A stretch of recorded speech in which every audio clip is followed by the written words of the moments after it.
नमस्कार जब साहब। नमस्ते भाई। कल आप ही चर्चा कर रहे थे अमेरिका जाने वाले को लेकर। अब भाई पहले तो अमेरिका गए, पूरी तो जमीन गई और रुपये का भी नुकसान हुआ है और परिवार में तो कोई चला गया वो भी नुकसान हुआ है। मतलब बहुत सा नुकसान उन्होंने झेला। और ये अचानक खबर आई कि भाई अमेरिका भी वापस इंडिया भेजने लग रहा बच्चा ने। कल आप ही चर्चा कर रहे थे कि भाई ये होगा वो होगा, लेकिन ईब जो आगे वो क्या करें, कुछ तो समाधान हो। ईब जो आ जाए मैंने तो ऐसा लगा है कि उन लोगों को मतलब या तो प्राइम मिनिस्टर कार्यालय के बाहर बैठ जाना चाहिए या संसद के बाहर बैठ जाना चाहिए, ठीक है, या मुख्यमंत्री निवास के बाहर बैठ जाना चाहिए कि भाई पहले ऐसे माहौल बनाए कि देश छोड़ कर चले गए। और एक दो नहीं भाई, ये उल्टे कूड़ान लाग रहे हैं। अगर इसका कैलकुलेशन करेगा ना, पिछले 3-4 साल के अंदर, मैं ज़्यादा नहीं कहता तो कम से कम 15 लाख लोग ऐसे देश छोड़ के जा चुके हैं और विदेशों की नागरिकता ले चुके हैं जो कम से कम 100 करोड़ के मालिक थे। 15 लाख लोग, 15 लाख लोग ऐसे इस देश में से। इस देश हाँ, इस देश को खोखला करना ही उद्देश्य था इस नरेंद्र मोदी के टाइम पर आने वाली सारी सरकारों का। ये मतलब क्या था जो है नहीं, हाँ, यो नरेंद्र मोदी के टाइम पे आया, उससे पहले कम था क्रेज नहीं आया। ये हुआ क्या, मैं आपको बताता हूँ। इसने आते ही जो पॉलिसीज चालू करी और जो नफरत का माहौल बनाना चालू किया, हमने उसके ऊपर खूब बोला भी था। जो दूरदर्शी आदमी होते हैं, जिनको चीज़ें थोड़ी बहुत नज़र आती हैं और उसका इम्पैक्ट वो देख लेते हैं कि ये चीज़ का इम्पैक्ट 10 साल बाद कैसे होगा। जैसे मैं पेरेंटिंग पे काम करता हूँ, तो मैं पेरेंट को बताता हूँ कि तुमने अगर 2 साल की उम्र में, 4 साल की उम्र में बच्चे से ऐसे बात करी तो ये बड़ा होकर इस तरह से बन जाएगा। तुमने इसकी परवरिश ऐसे की तो ये ऐसा हो जाएगा। इसी तरह से हम ये देखते हैं कि जो सत्ता में बैठा आदमी जब कोई बयान देता है और जब कोई आदेश पारित करता है तो लेटर ऑन इसका क्या असर देश के ऊपर होने वाला है। मतलब अखबार में छपी स्टेटमेंट से हम अंदाजा लगा लेते हैं, बिल्कुल अंदाजा लगाते हैं कि 10 साल बाद इसका क्या होने वाला है।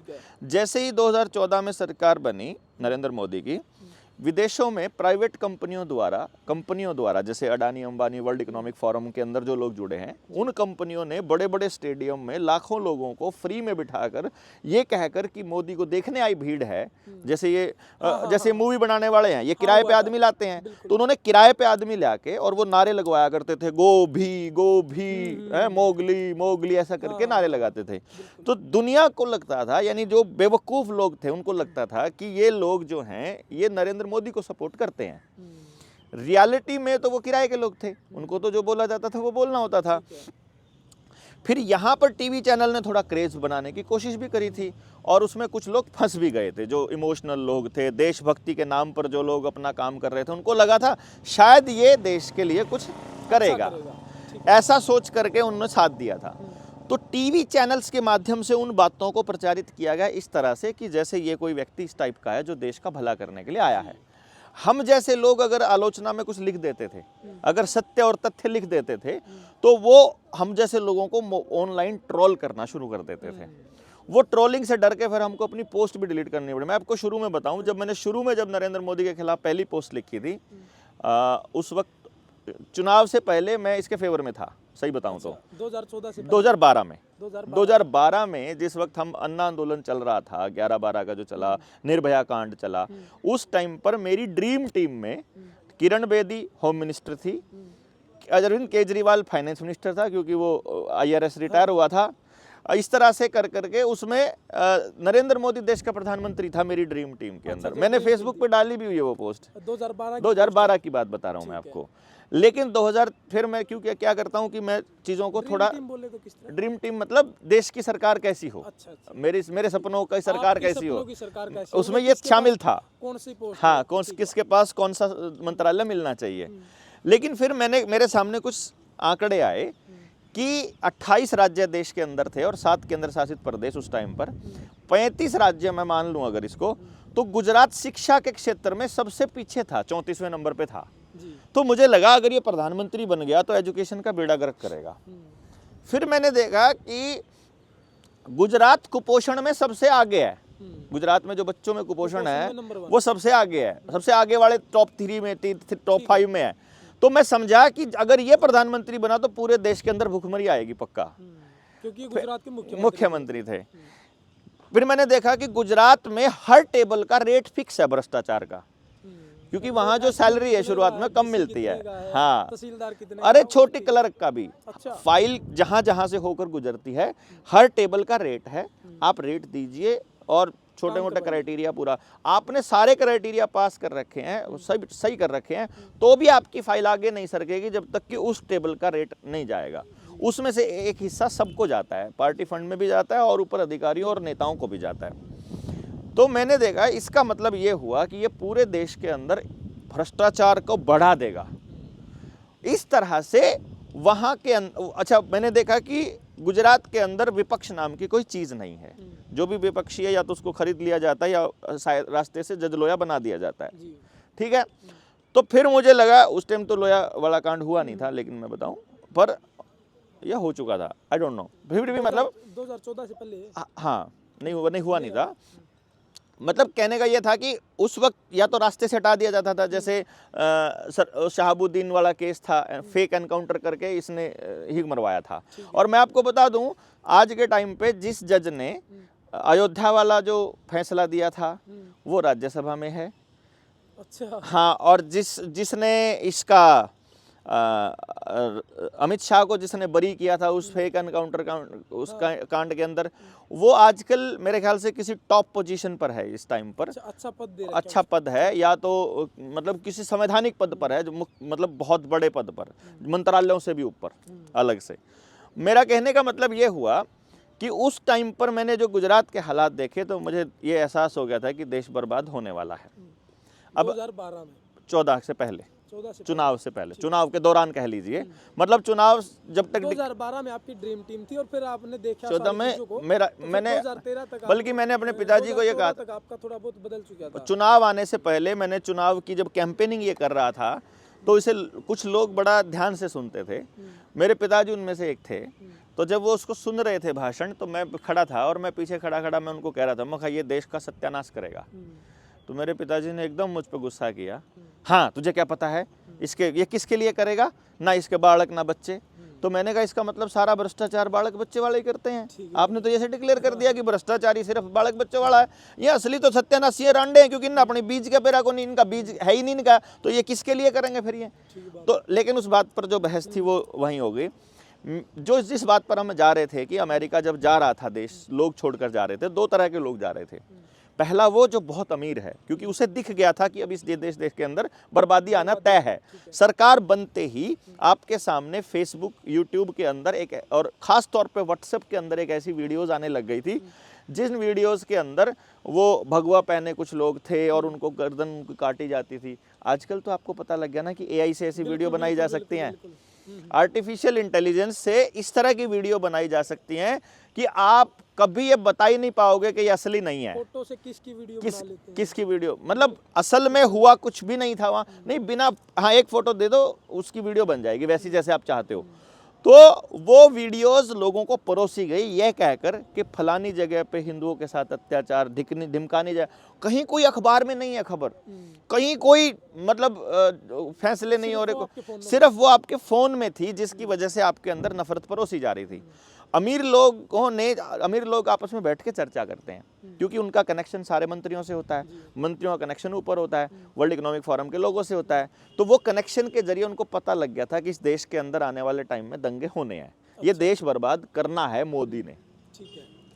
उस चीज को आपने एक जिक्र किया था कि विदेशों में जाके ना मोदी के नाम पर भीड़ हो रही थी, हाँ, वो ठीक उसी तरीके से था जिस तरह अपने रैलियों में भीड़ यहाँ करी जाओ है, भाड़े के लोग बुला के ना। एग्जैक्टली, वो रैलियों में थोड़ा सा सस्ता होता है, वहाँ वो सोफिस्टिकेटेड कोट पैंट भी उनको दिए गए थे और मतलब इस टाइप से लोग थे।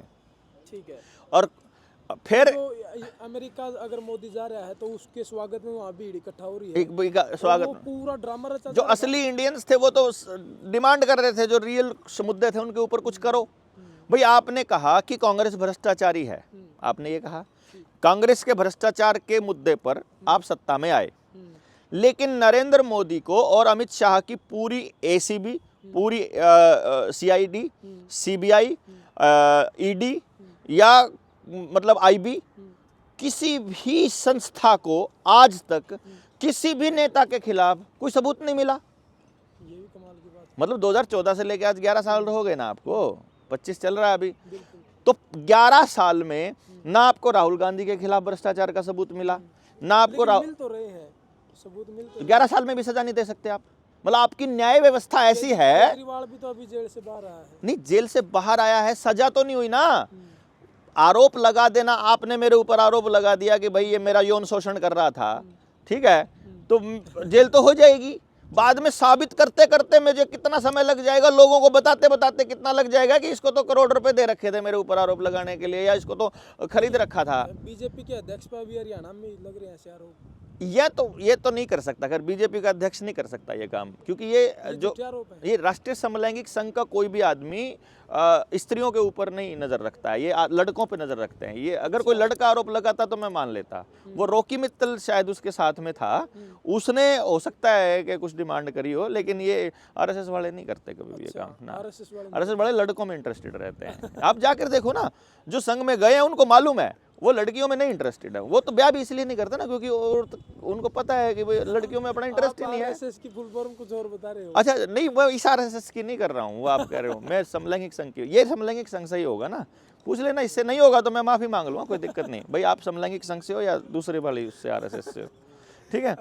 तो मेरा ये कहने का अर्थ ये हुआ वहां से कि भाई उस वक्त उन लोगों ने ये अंदाजा लगा लिया। आरोप लगाने का मतलब भ्रष्टाचारी नहीं है, आपके ऊपर भ्रष्टाचार के केवल आरोप लगे हैं। अब अगर देखो कांग्रेस के ऊपर भ्रष्टाचार के आरोप लगे लेकिन साबित तो नहीं हुए ना। चलो आप उसी भाई मुद्दे पे ये अगर इस, क्योंकि देखो क्लीन चिट नरेंद्र मोदी को गोधरा कांड से मिली, अमित शाह को शहाबुद्दीन केस से मिली, तो आपने उनको मान लिया कि वो साफ है बिल्कुल, फिर आप उनसे डरते क्यों हो? प्रचार तो कुछ इसी तरीके से, मतलब डरते क्यों फिर आप उनसे, अगर वो साफ सुथरे हैं तो। और इन लोगों के ऊपर भ्रष्टाचार के केस लगे तो जितना साफ वो हैं उतने ही साफ ये हैं। ये बात दोनों छेड़ने का मकसद मेरा ये है कि आपके लिए ये बताना जरूरी है कि भाई किसी भी पार्टी में कोई अंतर नहीं है, सब मिल बैठकर खाते हैं। और एक बार आरोप लगाकर तुम सत्ता में बैठ जाओ, एक बार आरोप लगा के हम सत्ता में बैठ जाते हैं। जो नीचे की जमात है, जो MP MLAs हैं, वो बेचारे जब देखते हैं उसकी सत्ता आने वाले उधर शिफ्ट हो जाते हैं, जब उसके आने वाले उधर शिफ्ट हो जाते हैं। बात थी देश के लोगों की, देश के लोगों के जबान से और दिमाग से सवाल निकाल दिए और दूसरी चीज़ें घुसा दी गई।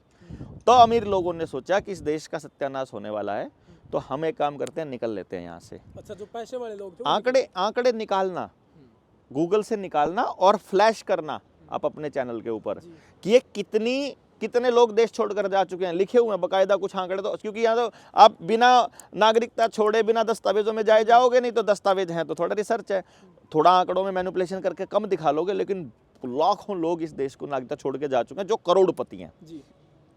मैं अरबपति करोड़पति की बात कर रहा हूँ। फिर रही बात जो बेरोजगार हैं, दूसरा लेवल का जो आदमी था जो वहाँ, वो बेरोजगार आदमी था। बेरोजगार आदमी को लगा कि वहाँ पैसा बहुत है, उसने वहाँ की ज़िंदगी को देखा नहीं था, उसको ये नहीं पता था कि वहाँ डिप्रेशन की भी तादाद परसेंटेज में दुनिया में सबसे ज़्यादा है। उसने ये नहीं देखा था कि अमेरिका के अंदर बेरोजगारी सबसे ज़्यादा है। वो वहाँ के लोगों के स्टैंडर्ड के हिसाब से बेरोजगारी ज़्यादा है। जैसे अमेरिका आप देखोगे हरियाणा के अंदर बेरोजगारी ज़्यादा है। अगर हरियाणा में बेरोजगारी ज़्यादा है तो फिर बिहार से आए आदमी को हरियाणा में रोजगार कैसे मिल जाता है? मतलब सवाल तो बना है। झारखंड से आए, दूसरे राज्यों से आए आदमी को यहाँ रोजगार कैसे मिल जाता है भाई? इसलिए बेरोजगारी ज़्यादा नहीं है। असल में हरियाणा का जो मिनिमम इनकम है, न्यूनतम जो आय है, उस आय पर रोजगार नहीं है, उससे कम आय वाले का रोजगार है। जैसे दिहाड़ी अगर मान लो 500-600 रुपये है, तो जब आपके पास दूर दराज के इलाके से सस्ते मजदूर पॉसिबल अवेलेबल हैं, लेकिन खर्चे भी ज्यादा हैं। ना ऐसा नहीं है ना। आपने एक लाइफस्टाइल बना लिया। आप हरियाणा क्योंकि समृद्ध प्रदेश है, वनस्पति खूब है, फसलें खूब होती हैं, ज़मीन उपजाऊ है, पानी है, पंजाब है इस तरह से, तो पंजाब में वो समृद्ध प्रदेश है। तो कोई आदमी काम करने जाता है, उसके घर में 15 एकड़ ज़मीन पहले से ऑलरेडी है, उसका खेती में इंटरेस्ट नहीं है, तो अब वो 15 जब किसी जगह नौकरी करेगा और कोई उसे कह दे 12,000 रुपये दूंगा या 15,000 रुपये दूंगा, तो वो उस 15 एकड़ को देखता है कि यार इतनी छोड़ के 12-15 हज़ार की नौकरी नहीं करूंगा। लाखों में उसे कोई देगा नहीं क्योंकि पढ़ा लिखा नहीं है। पढ़ा लिखा हो भी तो पढ़े लिखने वाले आंकड़े अगर आपको बता दें तो आपको पता चलेगा कि आप हर साल कितना बच्चा दाखिल होता है स्कूलों के अंदर? वो तो 5 लाख, लगभग 2 करोड़ बच्चा दाखिल होता है हर साल। पूरे इंडिया से पूरे इंडिया में 2 करोड़। 2 करोड़ बच्चा। और 12वीं को पास कितना बच्चा करता है? 50 लाख। 50 लाख। ठीक, फिर ग्रेजुएशन कितना करता है? 4 लाख। फिर मास्टर्स कितना करता है? 40,000। 40,000। हाँ 40,000, ठीक है, 4 लाख में से 40,000। और पीएचडी कितना करता है? 4,000। पूरे देश में 2 करोड़ लोग चालू हुए, 2-2.5 करोड़ रुपए, और 4,000 लोगों तक पहुंचा आंकड़ा सिर्फ पीएचडी पहुंचने तक। तो एजुकेशन सिस्टम को डिज़ाइन इस तरीके से किया गया कि आप आपस में लड़ते रहो, कंपटीशन करते रहो, लेकिन हासिल कुछ नहीं होगा आपसे, ना जॉब मिलेगी ना काम मिलेगा। तो वो आदमी जो पढ़ा नहीं, जो पढ़ नहीं पाया क्योंकि सिस्टम के अंदर खामियां हैं, वो बच्चा सोचेगा अब मैं क्या करूं। तो अब अमेरिका जाता है तो वहाँ अमेरिका वालों को सस्ता मजदूर चाहिए, तो वो यहाँ से सस्ता मजदूर बुला लेगा कि आने देते हैं इसको। जैसे आपके यहाँ हरियाणा में दूसरे स्टेट से लोगों को आने देते हैं, जैसे पश्चिम बंगाल में बांग्लादेश से रोहिंग्यास को आने देते हैं ये, क्योंकि वहाँ से आया हुआ आदमी कागज़ है नहीं, यहाँ का आदमी के पास कागज़ है नहीं, तो छुप कर रहेगा तो मिनिमम में रहेगा, कम से कम सुविधाओं में रहेगा।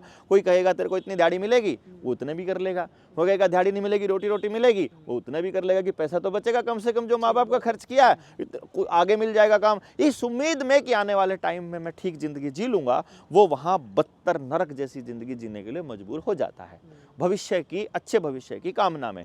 असल में अमेरिका के लोगों को जब सस्ते मजदूर चाहिए थे तब उन्होंने बुला लिए।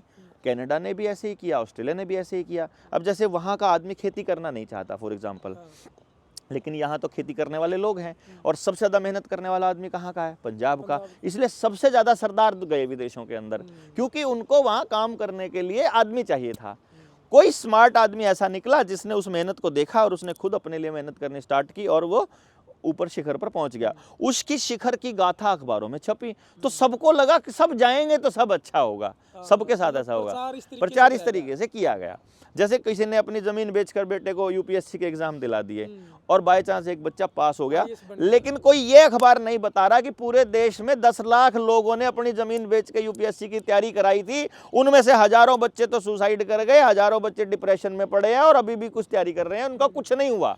ये आंकड़ा नहीं देगा कोई भी, वो आंकड़े को मैनिपुलेट, सिर्फ एक कोई प्रचारित इस तरीके से किया जाएगा। इसी तरह से विदेश गए हुए लोगों का भी प्रचार हुआ, और उस प्रचार के चलते अंधे होकर लोगों ने अपनी जमीनें और जमीर बेच करके लोग अपने बच्चों को बाहर भेजना शुरू किया। अब उनका जो काम उन्होंने करवाना था वो करवा लिया। अब बोले अब निकलो यहाँ से, अब निकलो यहाँ से, तो बेड़ियों में बांध करके देश के अंदर वापस भेजना शुरू कर दिया। और अब ये हर देश के अंदर ऐसा हो रहा है। अभी कोलंबिया के राष्ट्रपति ने बोला था, अगर तुमने ऐसा किया तो ये गलत है। अमेरिका से ऐसे ही बेड़ियों में बंधे हुए और सेना के जहाज से उतार रहे थे, उन्होंने उनका जहाज उतरने नहीं दिया अपने देश के अंदर। हाँ, अमेरिका का जहाज नहीं उतरने दिया। उन्होंने कहा ना, वापस लेके जाओ, और जो यात्री विमान है उससे हम ससम्मान लेके आएंगे अपने लोगों को, सम्मान के साथ। लेकिन ये जाहिल आदमी ये काम नहीं करेगा। क्यों? क्योंकि इसको इस देश के अंदर अमेरिका के खिलाफ नफरत पैदा करनी है, क्योंकि इसको दुनिया को 2 धड़ों में वर्ल्ड इकोनॉमिक फोरम ने बांटना है। अभी इसी मुद्दे के ऊपर हो सकता है कि एक देश दूसरे देश की आलोचना करे, वो कहे कि हमें जवाब देना आता है, वो कहे कि हमें भी जवाब देना आता है, फिर कहें कि युद्ध के आसार हो रहे हैं, फिर सेना के टैंक इधर से उधर जाने लगे, और पता लगे इतने जहाज खरीदने पड़ेंगे, इतनी मिसाइल खरीदनी पड़ेंगी, और जब आपको पता चलेगा कि ये जहाज वाली, मिसाइलों वाली और युद्ध के टैंकरों वाली और ये सारी की सारी मशीनगरी और टेक्नोलॉजी सारी रॉकफेलर की है। अच्छा। यानी जिसका पेस्टिसाइड खा रहे हो, जो अमेरिका से वापस आने लग रहे हैं, हाँ, इसी मुद्दे पे युद्ध भी हो सकता है। क्यों नहीं हो सकता है? यही तो हम आपको बता रहे हैं। इस देश के अंदर या हर देश के अंदर या तो लोग, राष्ट्रपति ने अगर ये डिमांड कर दी तो उसका कि भाई अमेरिका नहीं, अमेरिका के विदेश मंत्री ने माफी मांगी, फिर उसके बाद हमसे गलती हो गई जी। तो वो विरोध भी तो कर सका कि हम भेजेंगे भाई, हथकड़ी पर आके भेजेंगे, बिड़िया लगा के भेजेंगे। वो ये तब करेंगे अगर कोलंबिया अपने नागरिकों को लेने से मना कर दे। अच्छा, वो तो कह रहा है ना, भी हमारे नागरिक हैं, इज्जत से लाओ, अपने वाले इसमें तो इतनी औकात नहीं है। अपने इंडिया की जो पार्लियामेंट है उसमें उठने लग जाए कि भाई पार्लियामेंट स्थगित कर देंगे, जो मुद्दा उठाएगा उसको सस्पेंड कर देंगे। नहीं, ये 177 पार्लियामेंट के मेंबर संसद से सस्पेंड करके इन्होंने भारतीय न्याय संहिता पास करी थी, आपको पता भी नहीं चला, देश के लोगों को पता भी नहीं चला। बीएनएस लागू कर दिया। देखो भाई, ये लोग जब तक नहीं अब समझेंगे क्या और खुद नहीं समाधान बोले। हो डॉक्टर साहब, क्योंकि आपने जो जिक्र कराया है वो कराया अरबपति करोड़पति जो छोड़ के गए थे, जो औरत अभी जमीन बेच के न जा लिया, औरत अभी अपना परिवार खो के न अमेरिका गया था और अमेरिका से अब वापिस आने लग रहा है, वो बच्चा कहाँ जाए, क्या देखो, किया जाए उसके लिए? अगर उसे इस माल लड़ाई को चाहिए, किस तरह लड़ा अगर जाए? उसे माल चाहिए, बड़ी बड़ी गाड़ियां चाहिए, बड़े बड़े इंस्टाग्राम पे फिर से फोटो डाल के पूरे समाज को बर्बाद करना है, तो भाई उनसे तो मेरे तो हाथ जुड़े हैं। उसे बात समझ में आ गई है और अपने देश को दोबारा से खड़ा करना है भारतीय के आधार पर, तो आ जाओ जनता सरकार मोर्चा के साथ और बात करते हैं कि तुम्हारी वजह से हम गए थे, तो जिम्मेदार कौन है, हम तो बुला लेते हैं, आ जाओ। बिल्कुल बिल्कुल, ये तो क्योंकि मौका उनके कोई ना पास कोई जवाब लेने का। उनके पास मौका है जवाब लेने का। अगर जवाब नहीं लेने की हिम्मत है, क्योंकि तुम्हारे को लगता है कि तुम्हारे खिलाफ मुकदमा हो जाएगा, तुम्हें लगता है कि तुम्हारे खिलाफ ये हो जाएगा, पुलिस रिपोर्ट बन जाएगी, तो तुम नौकरी नहीं कर पाओगे, तुम्हारा पासपोर्ट कैंसिल हो जाएगा, अगर इतना डरते हो और पैसे का इतना लालच है, फिर हमारे पास भी कोई सोल्यूशन नहीं है, फिर किसी के पास कोई सोल्यूशन नहीं है। सॉल्यूशन है ही नहीं। आपको फिर तो अमेरिका के बच्चे नहीं, वो उरे के वो बच्चे, किसी के नहीं बचे। देखो वो तो बिगा कुर्ता घर का नहीं घाट का, वो किसी खाते का नहीं बचा। ये अपने को समझना पड़ेगा कि भाई अब ये समय है कि जो यहाँ लोग हैं वो इस बात को समझें कि अपनी जो भारतीय जो परंपरा है उसमें बेरोजगारी नाम की कोई चीज़ नहीं है, उसमें नौकरी नाम की भी कोई चीज़ नहीं है, और उसमें व्यापार भी नहीं है। उसमें अगर कोई चीज़ है वो तो ज़मीन से जुड़ना है। समृद्धि ही समृद्धि है, समृद्धि समृद्धि, बस उस बात को समझ ले कोई। धीरे धीरे हम इसके ऊपर काम कर रहे हैं, लोग आएंगे, प्रचार करेंगे, लोगों तक बात जाएगी, तो धीरे धीरे लोगों को समझ में आएगा। और अभी तक का भी जो यात्रा है उस यात्रा का भी ये नतीजा है कि लोग समझ रहे हैं और लोग जनता सरकार मोर्चा से खूब जुड़ रहे हैं। जनता सरकार मोर्चा वो भारतीय समृद्धि पर प्रकाश डाल रहा है और लोग उस समृद्धि को देख समझ रहे हैं, समझने लगे हैं, अभी धीरे धीरे समझने की कोशिश भी कर रहे हैं। जितने भी युवा आ रहे हैं या फिर भारतीय नागरिक जो भारत में आने लग रहे हैं अमेरिका से, वो भी अगर उस समृद्धि को जानना चाह रहे, समझना चाह रहे, या फिर कोई भी अगर किसी का प्लान था जाने का, वो हालात देख के कैंसिल कर रहा है प्रोग्राम, तो वो अच्छी बात है। 2030 तक तो गलती से भी मत भेजिए अपने बच्चों को। 2030 में एजेंडा 20, हाँ, एजेंडा 2030 जो है उसका एजेंडा है कि 2030 तक वो ऐसी दुनिया बनाने का प्लान कर रहे हैं जिसमें आपका सब कुछ छीन लेंगे। अच्छा, तो कुछ लोग खुद बेच कर चले गए, अब वो किसी खाते के नहीं, जो आज वो भी छीनना ही है, वो पूरा गेम प्लान वहाँ की एकेडमिया में, यूनिवर्सिटी में, बिल्कुल तो सारा चलाया गया। अभी इस देश को 2 भागों में, 2 हिस्सों में बांटने की तैयारी चल रही है। देश को, पूरे देश को और दुनिया को भी, yes you can say that, पूरी दुनिया को 2 हिस्सों में बांटने की तैयारी चल रही है। एक हिस्से में क्या हो रहा है, जैसे ये पूरी दुनिया है, इसमें इधर है गरीब, इधर है अमीर और बीच में मिडिल क्लास। तो ये मिडिल क्लास के ऊपर अभी टारगेट किया जा रहा है। मिडिल क्लास जो समाज को बर्बाद करने के कामों में लगा है वो सुपर रिच में शामिल हो रहा है। जैसे पेस्टिसाइड का काम कर रहा हो, कोई ड्रग्स का काम कर रहा हो, कोई मेडिकल स्टोर खोल के बैठा हो, एलोपैथी का डॉक्टर हो, कोई इलेक्ट्रॉनिक का हो, मोबाइल का हो, टीवी का हो, इस तरह की चीज़ों का, तो वो व्यक्ति अमीर होता जा रहा है। और जो उत्पादन से जुड़ा आदमी था, हाथ से काम करने वाला, वो गरीब होता जा रहा है। तो जो एक शोषित वर्ग है नीचे गरीब वाला, और एक शोषक वर्ग है, ये 2 हिस्सों में दुनिया को बांट रहे हैं कि शोषित और शोषक। ये जो शोषक है ये पूरी दुनिया को कंट्रोल करने का काम करने की प्लानिंग कर रहे हैं कि इनको सिर्फ रोटी दी जाए और इनको और कुछ नहीं, रोटी पर ही पूरी, बस चुपचाप पड़े रहो, मशीनें कर लेंगी काम, तुम्हारी जरूरत नहीं है, तुम बस रोटी खाते रहो बस। तो ये एक लड़ाई है और हमारी जो सोच और हमारा जो विजन है वो ये है कि प्रत्येक व्यक्ति के हाथ में समृद्धि हो, क्योंकि समृद्ध आदमी गुलाम नहीं बन सकता, केवल भूखा आदमी ही गुलाम रहेगा। तो इस पे हम लोग काम कर रहे हैं। बाकी 9518170000 अपना जनता सरकार मोर्चा का मिस्ड कॉल नंबर है। और दूसरा मिस्ड कॉल करें और व्हाट्सएप पे व्हाट्सएप पे अपनी बात लिख के भेजिए। बहुत बहुत धन्यवाद। जय हिंद।